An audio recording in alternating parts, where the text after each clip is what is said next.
We do have exciting news. We do have exciting news that we can't wait to share with you guys.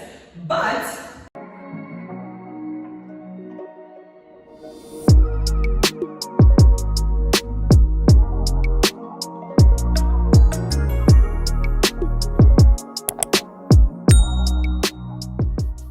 hello everybody, and welcome back to a new attention to my channel.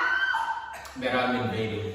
Listen, what's yours is my grass, mine is yours. This is our channel now. Even if I'm alone, it's our channel. Oh, okay. And then you'll come around again and do the thing. And so, I want dividends on those ad revenue. there's no need for you to have dividends on ad revenue, considering we are one. What I make, you make. What you make, I make. I'm just playing. Welcome back. For those of you who do not know me, because I think we have about 200 new subscribers. So my name is Misha Lekhuleni, and this is my wonderful husband. Lekhuleni. That's what's up. Not formally, what's the word I'm trying to use? Affectionately known as Mr. and Mrs. Al. Thank you very much. It's even on my Starbucks cup. That's when you know it's real. She literally puts Mrs. Al. No, like I go to Starbucks and I tell him to put Mrs. L. I'm not even joking. And now he's into it. He's like, it's Mr. L. Listen, I'm not different, so I can say. Anyway, we have not done a video since the last one we did. I think we were 2 months in. So it's been 4 months. It's been 4 months. Last time we were having dinner. Yeah. So we were having dinner and we did like a quick catch-up life update because we hadn't done a video since we got married. Or before we got married even. And now it's like we just made it. I don't want to say made it as if we didn't know we were gonna make it. Like it was tough. We struggle our way through. You were beggars and No, beggars for like 6 months, never that. But we made it to 6 months, which is a blessing in and of its own. Because I mean, a lot of people don't. A lot of people. It's messy. Marriage can be messy if you let it be. Quickly, like anything though, like anything. But I think marriage is even worse. Divorce court is backed up. Good thing we're not going there. This is something we both agree on. Don't mind the silence. Anyway, so we're here basically to do like a little life update, 6 month life update. And also answer your questions. So I think a few days ago I had put up a poll on Instagram asking you guys to send in your questions for us about marriage, what you guys would like to know, and we got quite a few, quite interesting. Some we don't really know how we'll answer, but we'll figure some way through it and just give you our honest and transparent answers and just keep it moving. Are you ready? And before we get into the answers, is there anything you want to say? You know, how has the last 6 months been, Mr. Al? Isn't that part of the question? No, I won't read the ones that ask that question. Oh, okay. Yeah. So, how has the last 6 months been married to the girl of your dreams? Hey! What is that?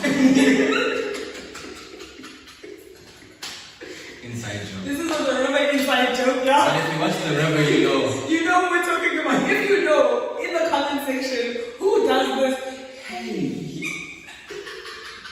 Anyway. The last 6 months. Hey. I'm just kidding. For real, dog. Hey. I'm so many levels. Where? No, guys. No. Pause. They're gonna think that no, these guys are suffering. Composure. They're gonna think, oh gosh, like when you have a breakthrough on most those two. Okay, let's read. Okay, I'll reframe this question. I'll ask it again. Okay. Now imagine you're at your office day at work and your manager is asking you something serious. Don't laugh. You wouldn't say to Stella, hey, be serious. Okay, this is my job.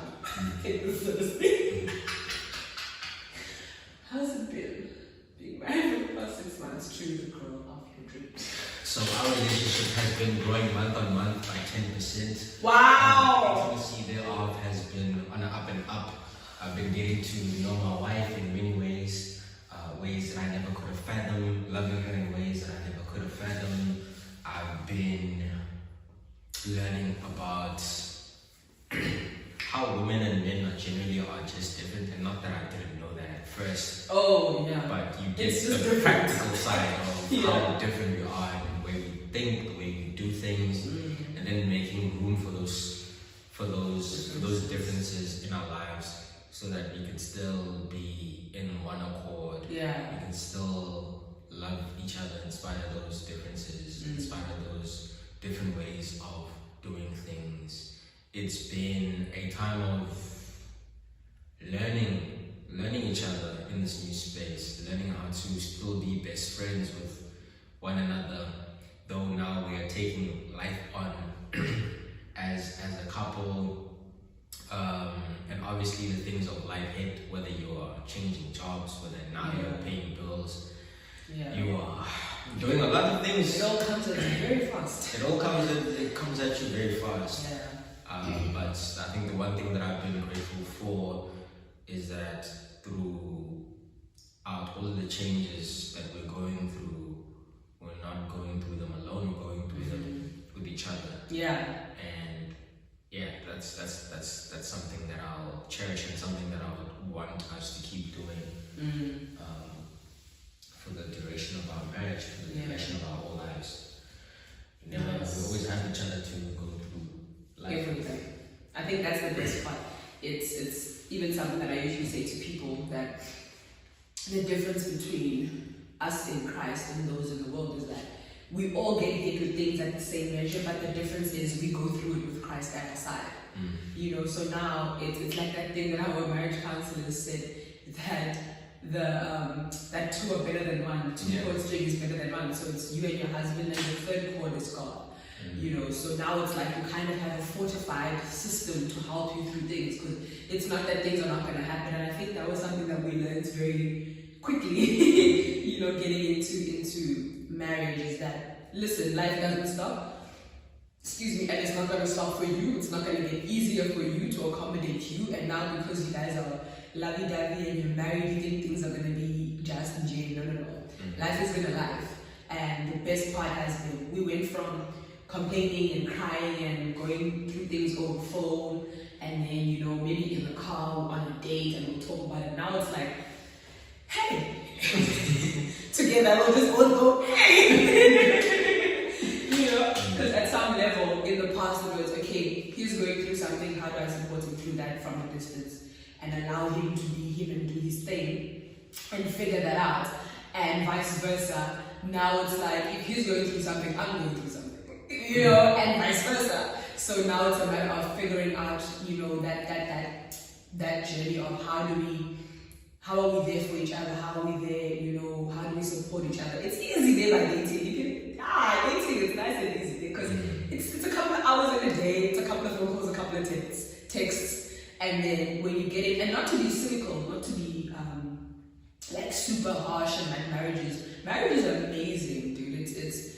I remember watching this thing before getting married. It's like marrying your best friend. Like you just and I'm like, okay, cool, but not just on the fun things. Because I feel like we got to do a lot of fun things in the 5 years of our dating.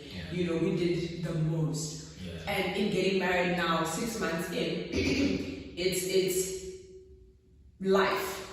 Get serious real quick. Quick fast, right? And it's life, and now it's also being able to say, oh my gosh, I'm getting to do life with my best friend, and seeing those challenging things and being like, nah, we got this, you know, and seeing your person in a different way and being like, now, and I'm sure you had your moments where you're like, okay,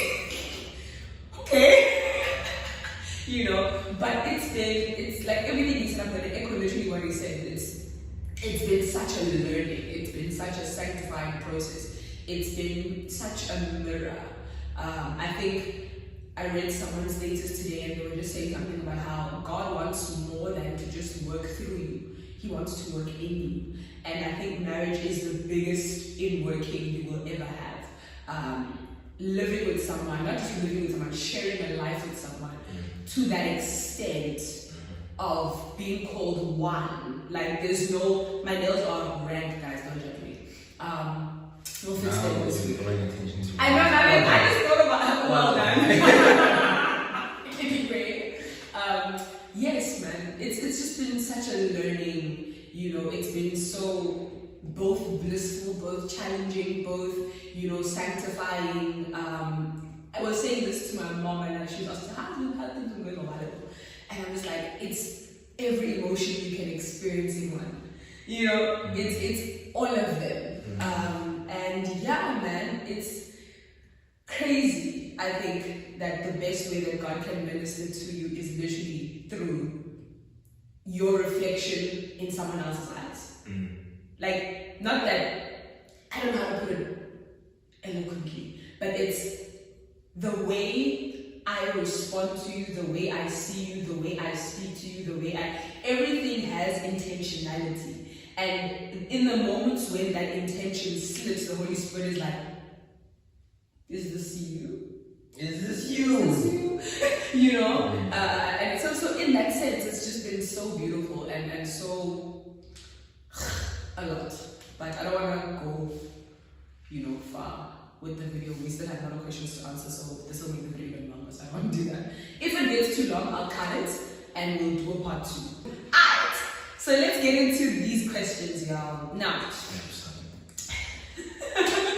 people be asking a whole lot of weird questions, man. I don't think people are genuinely curious, though, man. People genuinely want to know, like, wow, what is it like? Okay. And you find that a majority of the people who ask questions about marriage are women. I think, let's be fair though, most of the people that follow you are women. I get you, but I check my insights. There's an equalizing taking place. Okay. Yeah. So it's. I mean, there are gents here. Let me see. 2, 3. There were 3 gents who asked questions. So it's not that there aren't any, but I think in general society, women are more inclined to inquire and to desire and to want marriage, as we've discovered. Okay. Anyway, now first question, right? So you're gonna answer first, man. I'm hosting this show. Oh, I thought it was our show. Our show, but I'm hosting this episode. Okay.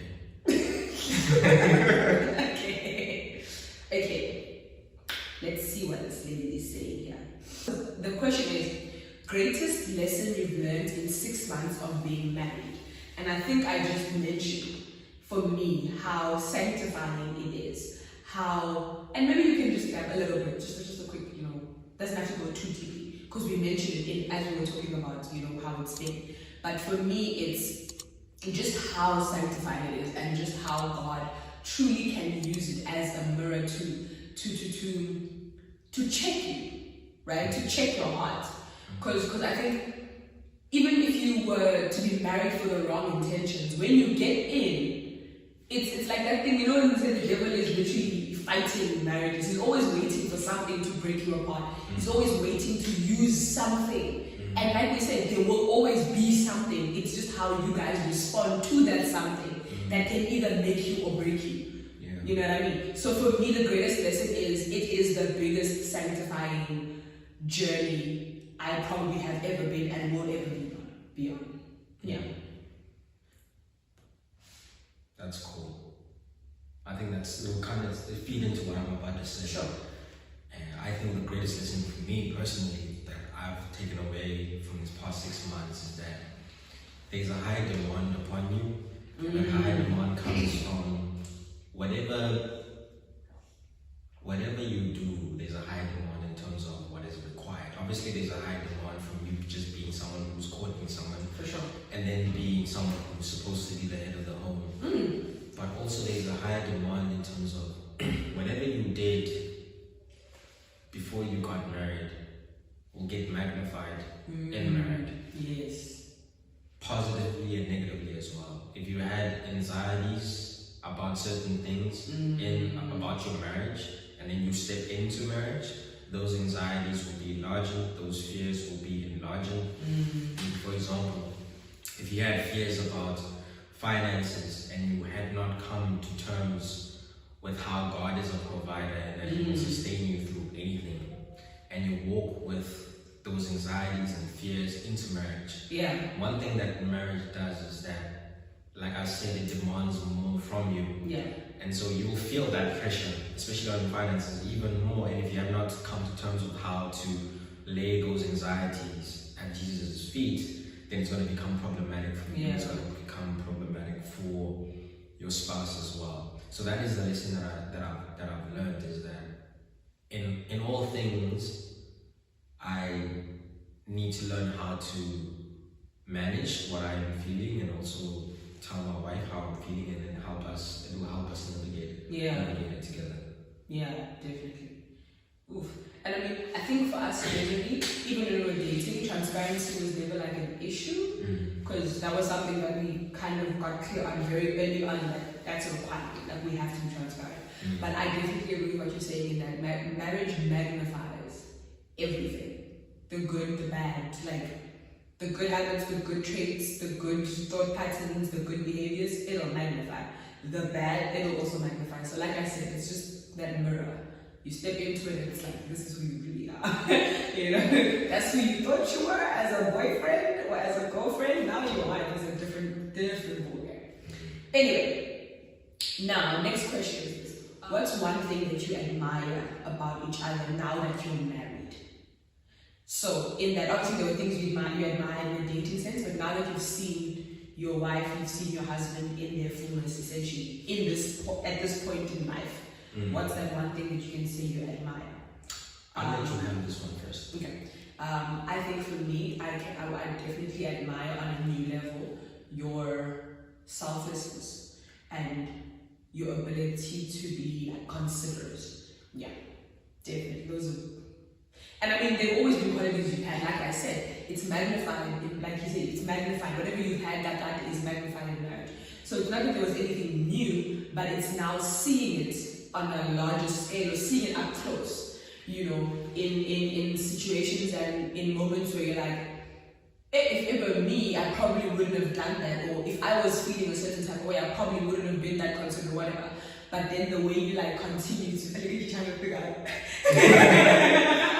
You literally twitched right here now, like he's trying to figure out what moment.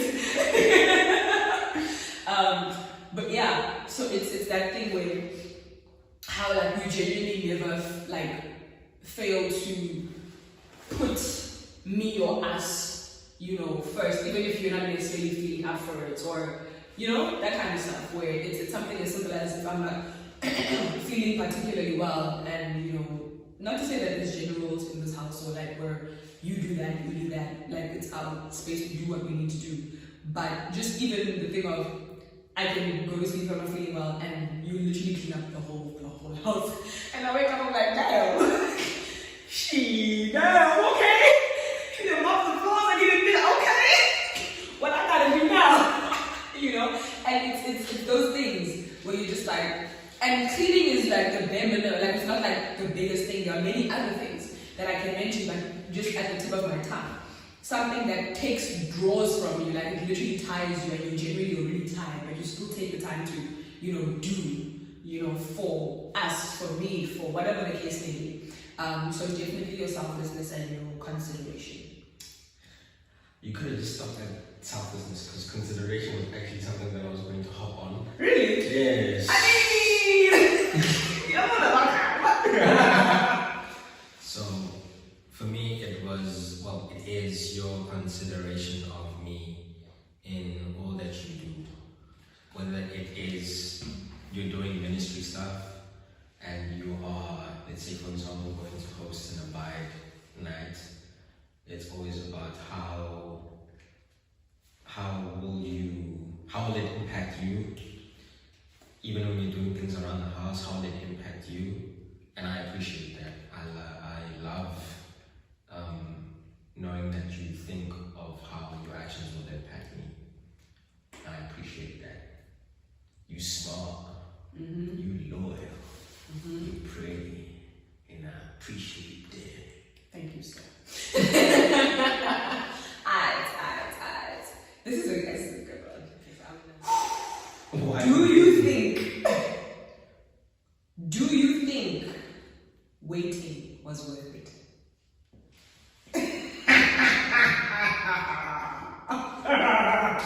I'm gonna let you answer this one.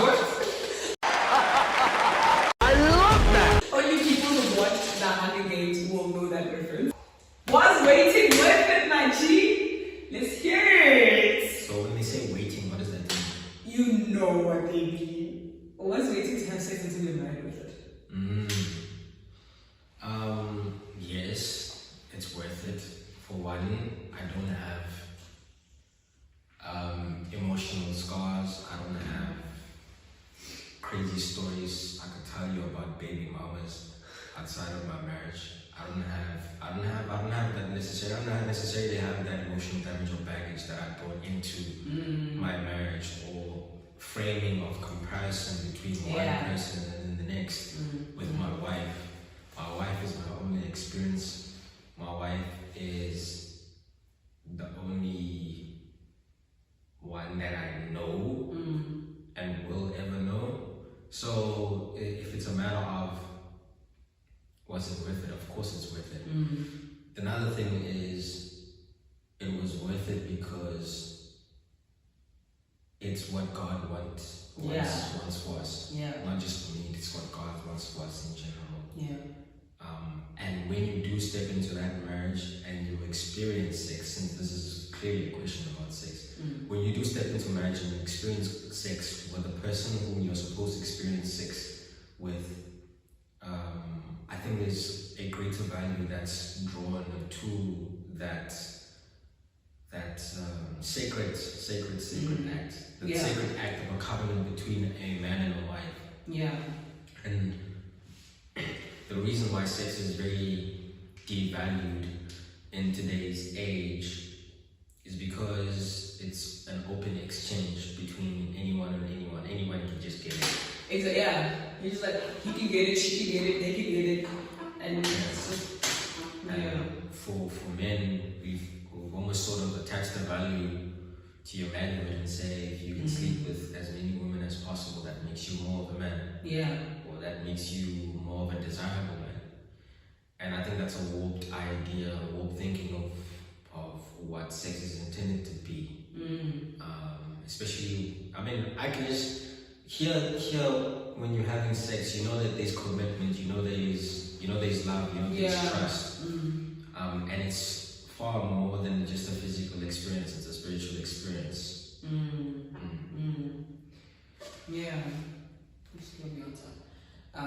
Definitely agree.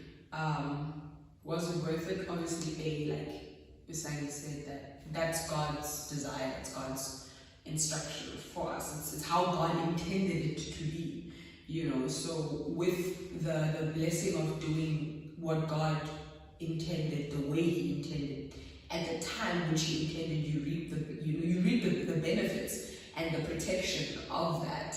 I remember, just thinking about how truly sacred, being sexually intimate with your partner, husband, wife, depending which side of the gender scale you are on this.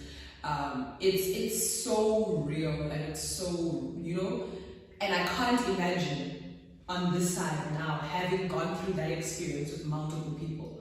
Do you know what I mean? Because of just how, and obviously there's no judgment, no shame on anyone who has done, who has been sexually intimate with other people. But from our perspective and my perspective, having waited and now being on this side, it just makes sense why we're supposed to be with just that one person. That you said, I only know my wife and I only know my husband. And I was actually reading up earlier on about the word knowledge and how you can know something but not be knowledgeable. You can be aware of something, right? But to be knowledgeable about something is to have a deep understanding. It's to have like a deep, not even like a consciousness. Like do you know what I mean? So in all our years of being like, okay, we're aware of, sex and making love. You've seen it on TV, if you're exposed to porn, you've seen it, all of those kinds of things. But now when you come into the marriage bed, and the Bible says that, Jacob knew, David knew, Abraham, they knew because when you, sorry to say it so plainly, but when man and woman come together in that way, there is a different type of understanding, there is a different type of of level of intimacy that is unlocked, right? So I definitely think I believe it was worth the wait, and it's a beautiful thing to be able to learn to unpack with your partner, especially when you haven't come to a place where you're overexposed. Now we're knowing it together. We're growing in understanding together. There are no external influences. There's no, I can't even come up with the name. Whoever, man A did it like that, or girl B did it like that, I wish you would do it like girl C. Like that pressure, that external pressure is off, and you can just experience the beauty and the sacredness of that moment, whatever it looks like for you to, from the beginning until the end of time, So I think it's a beautiful thing to get to experience with your partner for the first time. So yeah, man, no regrets. If you know that movie, I'm killing it with the movie references today. No regrets. Okay, so that was question number 3, basically. Question number 3. Okay. But I think there's so much more to We're not gonna, because each topic we can go deeper if we want to. But this is just there, It's just there. Wait, what do you feel we need to know as young people who would like to get married one day before we do so? The reason I ask is because is everything as glamorous as we see it on social media? It's a true dive into yourself. It's we hear die to yourself. You must die to yourself, carry your cross. It's a real, like all along you've been doing it, ne? And you were doing it and it was fine. And it was for you. And it was for your own growth and your own betterment and your own spiritual advancement and whatever. But now, in this space, which is something we need to assess before getting married, if you really, because you can want to get married, but are you going to be able to do the things that you need to do within marriage? In the sense that on a spiritual level, is what I'm referring to, and it also reflects on the natural level. Dying to self in the sense that, are you willing to let go of all of those worldly ideologies that you had coming into a godly marriage? Are you like it's insane? Like there's a lot of things I could mention.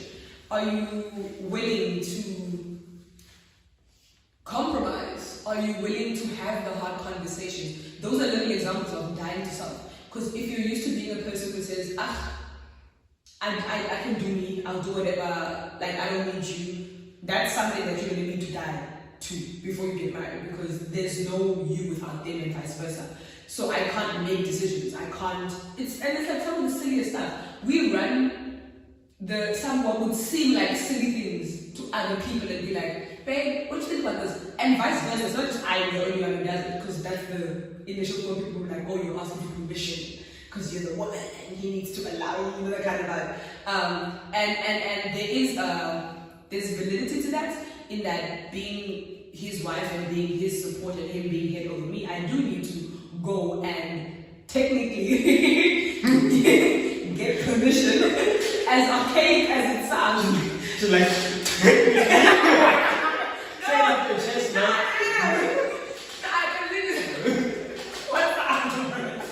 No, genuinely, like it sounds super archaic, but God doesn't change because the times have changed. Right? And if he instituted that dynamic between a husband and a wife, I have to respect that dynamic to say, if I leave and I go somewhere and he doesn't know where I'm at, my mom calls him, where's my husband? Where are you? Where am I supposed to start looking? Yeah, if something goes down, and not to live on a pessimistic note, but it's just one of those things, and that's just one example. So dying to yourself. I mean, I see videos of women on some, I have to answer to no man, I can do, that boss babe energy that's out there, and it's great, it's beautiful, but there's a time and a place for it, and a marriage is not it. Yeah, don't know me, man. Let's not mad at me. Let's blame. It is just what it is. So I think that's something that I would, maybe for the ladies more than anything, that you need to divorce certain ideologies, certain ideas, certain fantasies and things that you maybe impute on your man, you know, that you expect, that you learned from TV, or that you're running away from your own home, so now you put all this pressure on this poor man to fulfill things that maybe your father did. Divorce all of that and ask God to give you, creative me a pure heart and renew a right spirit within me as I enter into the space, you know, so that God can make it all He wants it to be. Yeah. Practically, what are those fantasies? Is that like what do we no. I mean, the biggest one right now would be, oh, my man must do this, he must give me that, he must. Oh, in the Damas. Oh. And 100% in the Damas, I agree. But your in the Damas shouldn't be ridiculous. Which is, what we're seeing today is a ridiculous level of in the Damas. But then when like, you're not, when if I say in the Damas, this, that, and the other. But me, I'm not willing to come to the table when he says, Imam must. How are you going to tell me what hour? What do you mean? You're telling me I need to bring this to the table and you're not coming with anything. You know, so it's very unfair. So that I think that's one example, one silly example to put out. Yeah. So the question, remember the question? Yeah. Bottom line, marriage is not as glamorous as it might seem on social media. Don't get tricked, don't get fooled. Yeah. You'll be seeing other couples traveling all across the world. Meanwhile, you're doing something else. It could be like you're focusing on something else during the time, you're building something else during the time, or you just don't have the finances to do that flat out. You'll see other couples, I guess it goes back to a thing of comparison. Yeah. You want to avoid a thing of comparison, especially with other marriages. Because that if you do get into the trap of comparison, you're placing pressure on your own marriage. Yeah. And it could be that your marriage is in a season entirely different to the one that you're looking at. So comparing yourselves at. I mean, we might be in a season of plowing, other people might be in a season of harvesting. It works like that. And also, like, there's so many things that you can't walk into marriage with a presumption of. One of the things is, back to the previous question, is sex. You can't take worldly perspectives or your influence or your experience on how sex has been and then want to drag that into a marriage. Because you might not, that expectation that you are looking for to be met might not be met at all. And that's just plain facts. And so it's something that you have to, like Misha said, come to God and say, renew my mind so that the mind that I'm going into with marriage is clear and is suitable for marriage. And even if you are in marriage and you're suffering from a mind that is immature for marriage, it's never too late to ask for wisdom from God. And He'll give it to you. Definitely. Nice and succinct. That's that. I think we've answered about 5 questions in part 1. We will continue with part 2. You'll get part 2 next week. Alright? Next week. CDs. We won't get into that one. But yes, guys, thank you so much for tuning in. And I really hope that these questions, we answered as best as we could. And I hope that we provided some insight into, married life. Even just something that we need to pray for is, even if us as a generation, you're not coming from a home, because obviously divorce is a thing, and a lot of families separate, but if you go into a relationship and you go into marriage, go into it with a mindset of forever. It's not disposable. It's not something that you can just chop and change. This is something for forever. So you need to be wise in that decision making. You need to seek God constantly. And you need to tap into the people around you who are in relationships, godly relationships, that you can be like, yo, whether I'm in a relationship or not, whether you want a relationship, it's coming, you can see, maybe you have a crush, things are developing, ask the right questions, take it seriously, because I think we just have become a generation that doesn't take anything seriously. Like, everything is like, I'll see. So my girl hit me up and just like, yo, I have some questions about, dating and, how do you know a right man? that, you know, when you have people around you who can assist you in that way, lean into them because you don't want to make mistakes, especially not with this kind of thing. Because a mistake in this space affects not just you, it affects your generations after you. So you have to be very intentional about the decisions you make when it comes to a partner. But yeah. No doubt. Yeah. Anyway, I hope, like I said, that was informative.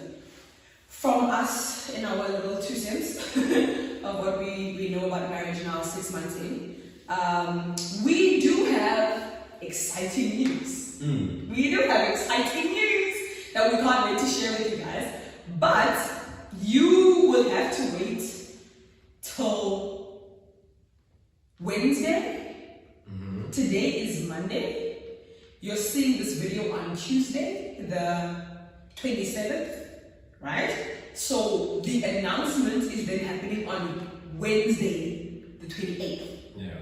So you then have to be on either my Instagram or well, my Instagram is more reliable.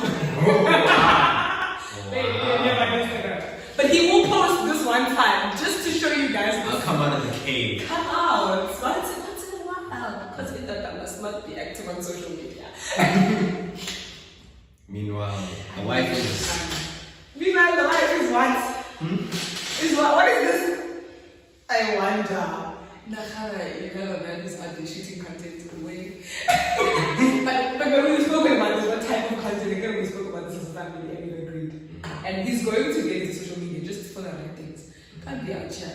But yes, excited to share this news with you. So make sure you are on my Instagram Wednesday, 1 o'clock. Alright. I really want to put a time on these things. You know how you deal with time. But anyway. Are you literally just said you want to find the video? You know how you deal with time. No, I was just playing. She'll get it. She. Between 12 and 1. Between 12 and 1, anyway there. Anyway You're wrong there. for that. No, you're wrong. No, we gotta manage expectations. Mio, you know me, I was going to be there by 10 to 1. Really? I was going to schedule it even. I've got a scheduling thing. You know this. Why are you playing with me? And then you at the malls, you're like, yo, Ash, this thing was uploaded. I think I'm going to schedule it now. Okay. Oh, guys, when your own husband doesn't see you. Hey! Anyway, guys, this is the end of part 1. Check you guys later for part 2.